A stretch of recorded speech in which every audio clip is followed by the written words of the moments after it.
Alors, Mère-Josée, on en est rendu à notre 4e épisode des résultats de notre recherche sur les besoins des personnes en situation de handicap dans Port-Neuf. On va parler maintenant des services de soutien à domicile. J'aimerais ça savoir, à ton avis, là, dans les répondants au questionnaire, quelle est la proportion des personnes qui utilisent des services de soutien à domicile? Qui les utilisent ou qui les connaissent? Oui, c'est la prochaine question que je voulais te poser. Tu peux répondre aux deux. OK. Je pense que qu'ils les connaissent. Moi, je dis que 6 personnes sur 10 environ. Fait que 60 doivent les connaître. Les utilisent. J'espère que 60 les utilisent aussi.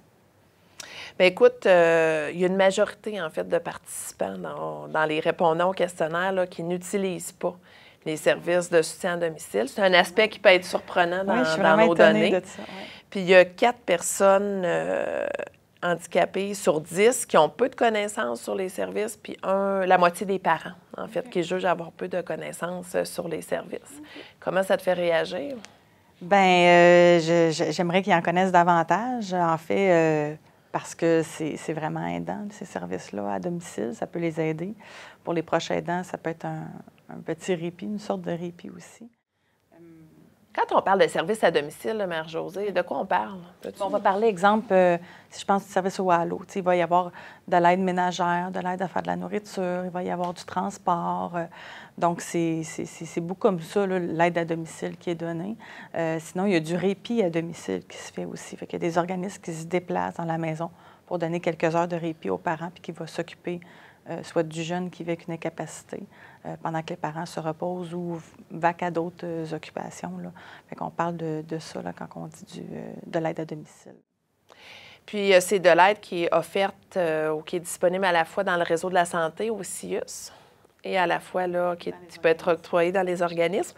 Puis donc, les gens nous ont identifié des enjeux qu'ils percevaient par rapport à leur accès aux services à domicile, des difficultés peut-être qui étaient rencontrées. Est-ce que tu aurais une idée de ces difficultés-là pour les services, par exemple, du réseau? Les services du réseau, on parle encore du personnel. Hein? On est en manque de personnel, donc on peut offrir moins de services. Est-ce que la personne pourrait avoir autant de services par semaine qu'elle le désire? Je ne pense pas en ce moment avec le manque de main-d'œuvre, soit bénévole ou qui sont employés. C'est ça que je pense que ça peut être un enjeu. Puis, il va y avoir un roulement aussi là, de personnel. Donc, ce n'est pas parce que c'est une personne qui est venue cette semaine que la semaine prochaine, ça va être encore la même personne. Fait que de créer des liens de routine ou de confiance, ça peut peut-être être un obstacle là aussi. Absolument. Puis quand on parle de services à domicile, on parle parfois de services qui ont un lien avec l'hygiène, le corps, etc. Donc, d'où l'importance de ne pas oublier l'importance de ce lien de confiance-là des personnes. Puis parfois, des gens nous commentaient qu'il peut y avoir plusieurs personnes qui viennent dans une même journée. Donc, tu sais, c'est important, la question du roulement du personnel. Là. C'est pas secondaire. Dans nos données, on nous a parlé aussi des déplacements dans la MRC. Donc, même pour les intervenants qui doivent aller à domicile, la question du déplacement, c'est pas simple, dans des conditions hivernales, par exemple, etc. Donc, ça ne facilite pas l'accès aux services à domicile. On a demandé aussi du fait que l'admissibilité au programme peut être variable. Oui. Hein? Il y a des gens qui nous ont parlé du fait que bien là, moi, je pensais que ma fille ou mon fils allait cadrer dans le programme, mais finalement, ça ne cadrait pas. Que parfois, il y a un délai pour obtenir des services. Hein? Il faut être persévérant. Puis encore là, l'individualisation de la responsabilité individuelle. Donc, les gens disaient, il faut que je sois persévérant, il faut que je rappelle à toutes les semaines, il faut que je sois proactif. Il faut que j'aille parfois même à faire des plaintes, jusqu'à l'étape de faire des plaintes, d'argumenter pour avoir accès aux services. Oui, effectivement, c'est une réalité. Là. Quand on vit avec une incapacité ou avec une personne qui vit des incapacités, c'est un combat de tous les jours. C'est de la paperasse. C'est d'avoir toujours à se battre pour avoir un petit peu plus, parce que soit qu'on ne cadre pas dans un, qu'on ne cadre pas dans l'autre, qu'on tombe entre deux chaises. Si on tombe entre deux chaises, cadrez-nous quelque part. Là, il faut qu'on ait un service là, aussi. Là. Fait que c'est sûr que c'est pas évident non plus pour eux là, de toujours avoir... on baisse souvent les bras au bout d'un temps parce qu'on dit je suis tannée, j'ai plus l'énergie de faire ça, parce que déjà, il faut qu'ils prennent l'énergie pour s'occuper d'eux-mêmes ou, s'ils sont un proche aidant, de leur conjointe, enfant. Puis en plus, bien, d'avoir à se battre tout le temps le système pour avoir des choses parce que c'est soit long, soit qu'il y a des balises qui sont trop définies, un peu, il manque un peu de souplesse, là. Oui, effectivement. Dans un autre projet de recherche, il y a une participante qui me disait que c'est comme, on parle de la charge mentale des femmes de plus en plus, mais quand tu es une personne en situation de handicap, une très grande charge mentale, justement, à l'anticipation, à la lutte au quotidien, là, pour avoir accès. Il ne faut pas être une personne anxieuse en plus parce que, en plus, ça l'empêche de dormir. Est-ce que, comme on le disait tantôt, souvent, ils ont un plus faible revenu. En plus, il faut se battre, il faut remplir des papiers, tout ça. Ils n'ont pas l'énergie là, pour ça. Là. Ça arrive souvent que j'ai des appels de gens qui sont complètement désespérés là, parce qu'ils ne sont plus capables, sont au bout du rouleau. C'est dommage. Dans l'accès à des services qui devraient être pourtant publics et universels. Un autre enjeu qui était nommé, c'est le fait que parfois, on n'a pas des bons diagnostics. Donc, c'est difficile là, d'obtenir les services adaptés à sa situation. Puis que parfois, bien, il y a des urgences qui sont priorisées. Puis bon, ça nous fait passer là, en deuxième.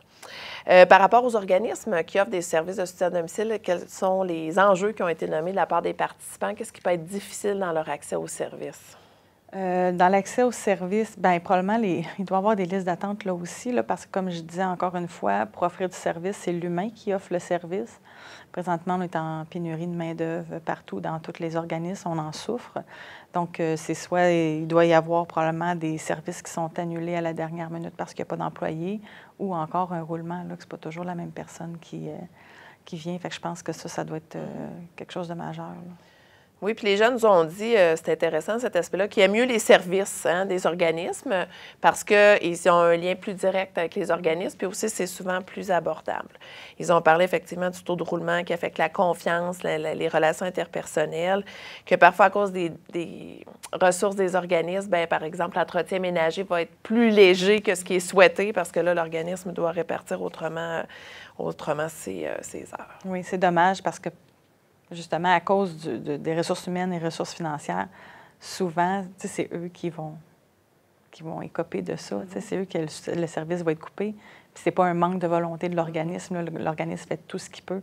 Puis quand il y a un organisme sur pied, leur mission, c'est ça, c'est d'aider. Fait que c'est vraiment pas d'aller dans le sens contraire. Souvent, quand on a à couper des services ou à en enfermer ou à les réduire, bien, c'était des décisions crève-cœur, là, parce qu'on le sait qu'ils en ont besoin.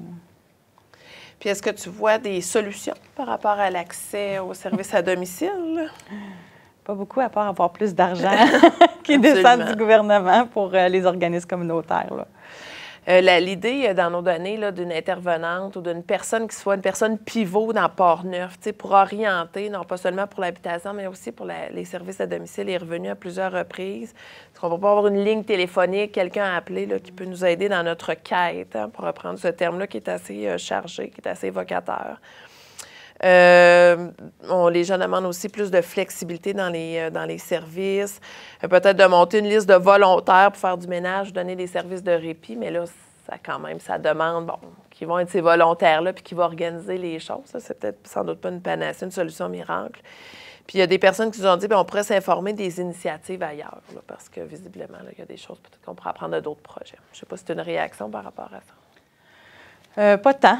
Je suis d'accord avec les solutions qui sont proposées.